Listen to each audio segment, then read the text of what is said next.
Hi friends, నా పేరు సత్య.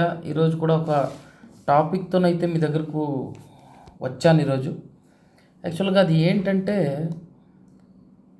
మనం చాలా రోజుల నుంచి ఒక విషయాన్ని ఒక వారం రోజులుగా మనం అన్ని న్యూస్ ఛానల్స్లో, అన్ని న్యూస్ పేపర్స్లో వింటూ ఉన్నాం. అది ఏంటంటే, కర్ణాటకలో సీఎం చేంజ్ అవుతున్నారని. ప్రస్తుతానికి ఇప్పుడు నేను కర్ణాటకలో ఉన్నాను కాబట్టి ఇక్కడ పరిస్థితులు నాకు చాలా వరకు అర్థమవుతాయి. అసలు ఏం జరగబోతా ఉందని. యాక్చువల్గా 2018లో గవర్నమెంట్ ఫామ్ అవ్వడానికి ఇద్దరు వ్యక్తులు చాలా హెల్ప్ చేయడం జరిగింది కర్ణాటకలో. ఒకరు సిద్ధరామయ్య అయితే, రెండు డికే శివకుమార్. సిద్ధరామయ్య ఎలా అంటే ఒక మాస్ పర్సన్, డికే శివకుమార్ ఒక డబ్బున్న వ్యక్తి అండ్ అతనికి చాణక్యత చాలా ఎక్కువగా ఉంది. అంటే సిచ్యువేషన్ ట్రబుల్ షూటర్ అంటారు కదా, ఆ విధంగా ట్రబుల్ షూటర్గా అతనికి పేరుంది. అంతకుముందు కుమారస్వామి గవర్నమెంట్లో ఉన్నప్పుడు కూడా కీలక మంత్రిగా కూడా ఆయన పనిచేయడం జరిగింది. అయితే ఎప్పుడైతే గవర్నమెంట్ ఫామ్ అయిందో అప్పటి నుంచి కూడా అప్పుడే ఒక ఒప్పందం జరిగింది సిద్ధరామయ్య అండ్ డికే శివకుమార్కి మధ్య, హైకమాండ్ నేతల సమక్షంలో. అది ఏంటంటే 2.5 years తర్వాత, అంటే 2025 నవంబర్కు సిద్ధరామయ్య సీఎం సీటును డికే శివకుమార్కు ఇవ్వాలని. సో అది బయట ఎక్కడ కూడా వాళ్ళు ఎక్స్పోజ్ చేయలేదు, ఎవరికి తెలియనివ్వలేదు. అయితే రీసెంట్గా ఒక రాజన్న అనే ఒక మంత్రిని బర్తరఫ్ చేయడం జరిగింది సిద్ధరామయ్య గవర్నమెంట్. అప్పుడు ఆయన మాట్లాడడం జరిగింది, నవంబర్లో ఒక క్రాంతి జరగబోతుంది. క్రాంతి అంటే విప్లవం. యాక్చువల్లీ కర్ణాటకలో నవంబర్ క్రాంతి అని కూడా ఆయన దాన్ని చెప్పడం జరిగింది. ఆ టైంలో అందరికీ ఒక హింట్ ఇచ్చినట్లయింది.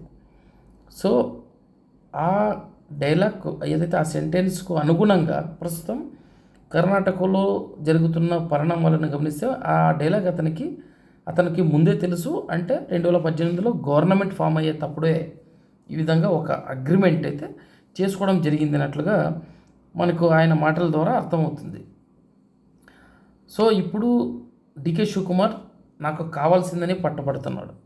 సిద్ధరామయ్య కూడా నేను కంటిన్యూ అవుతాను, 2028లో కావాలంటే డికే శివకుమార్ను సీఎం చేయండి అంటూ కూడా హైకమాండ్ వద్ద ఆయన కూడా ఒక రిక్వెస్ట్ లాగా అతను కూడా రిక్వెస్ట్ చేసుకుంటా ఉన్నాడు.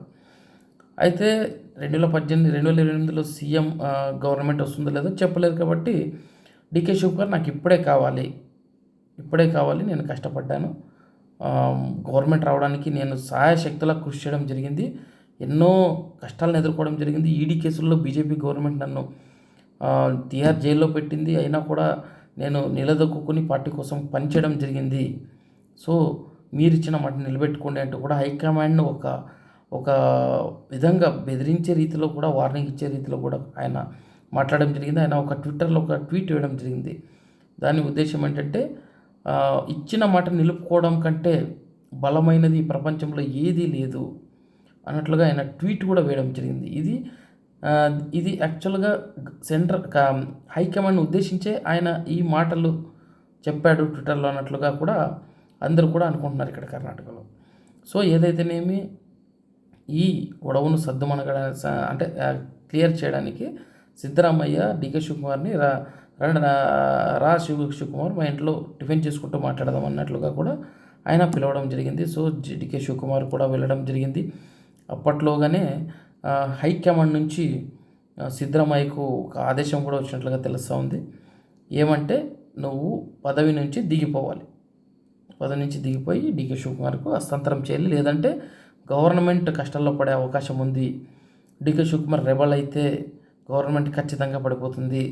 ఈ అవకాశం కోసం బీజేపీ 1000 కళ్ళతో ఎదురు చూస్తూ ఉంది. ఎప్పుడో ఇంతకుముందు అసెంబ్లీలో డికే శివకుమార్ను ఉద్దేశించి యడ్యూరప్ప ఒక మాట అన్నాడు. అదేమంటే, నువ్వు కాంగ్రెస్లో ఉన్నంత వరకు నువ్వు సీఎం అవ్వలేవు డికే శివకుమార్, నువ్వు బీజేపీకి వస్తేనే నువ్వు సీఎం అవుతావని కూడా ఆయన చెప్పడం జరిగింది ఒకసారి. సో అవన్నింటిని కూడా పరిగణలోకి తీసుకుని కాంగ్రెస్ హైకమాండ్ డికే శివకుమార్ను సీఎం చేయాలని పట్టుదలతో ఉన్నట్లుంది. సో త్వరలో ఒక ఫైనల్ డిసిషన్ తీసుకుంటుంది. ఆల్మోస్ట్ డెసిషన్ కూడా డీకే శివకుమార్ సీఎం అయ్యే అవకాశాలే ఎక్కువగా ఉన్నాయి. సో డీకే శివకుమార్ సీఎం అయ్యే అవకాశాలు మెండుగా ఉన్నాయి. త్వరలో కర్ణాటకలో సీఎం మార్పు అనేది తథ్యం, రాసి పెట్టుకోండి కావాలంటే. సో ఈ వీడియో మీకు నచ్చినట్లయితే దయచేసి ఫ్రెండ్స్ సపోర్ట్ చేయండి కొత్త క్రియేటర్స్ని. మీకైతే మంచి ఇన్ఫర్మేషన్ ఇచ్చే ప్రయత్నం అయితే చేస్తాను. సో పొలిటికల్ ఇష్యూస్ పైన అయితేనేమి, బిగ్ బాస్ రివ్యూస్ పైన అయితేనేమి మీకు హెల్ప్ అయ్యే వీడియోలు చేస్తాను. సో దయచేసి రిక్వెస్ట్ చేస్తా ఉన్నా, సబ్స్క్రైబ్ చేసుకోండి. అండ్ ఈ వీడియోని సాధ్యమైతే మీ ఫ్రెండ్స్తో షేర్ చేసుకోండి, వాళ్ళకి హెల్ప్ అయ్యేలాగా ఉంటే. సో ఇంతటితో ఈ వీడియోని ఎండ్ చేస్తా ఉన్నా. నెక్స్ట్ ఒక మంచి కంటెంట్తో ఇంకొక వీడియోలో కలుస్తాను. Thank you friends, thank you, bye.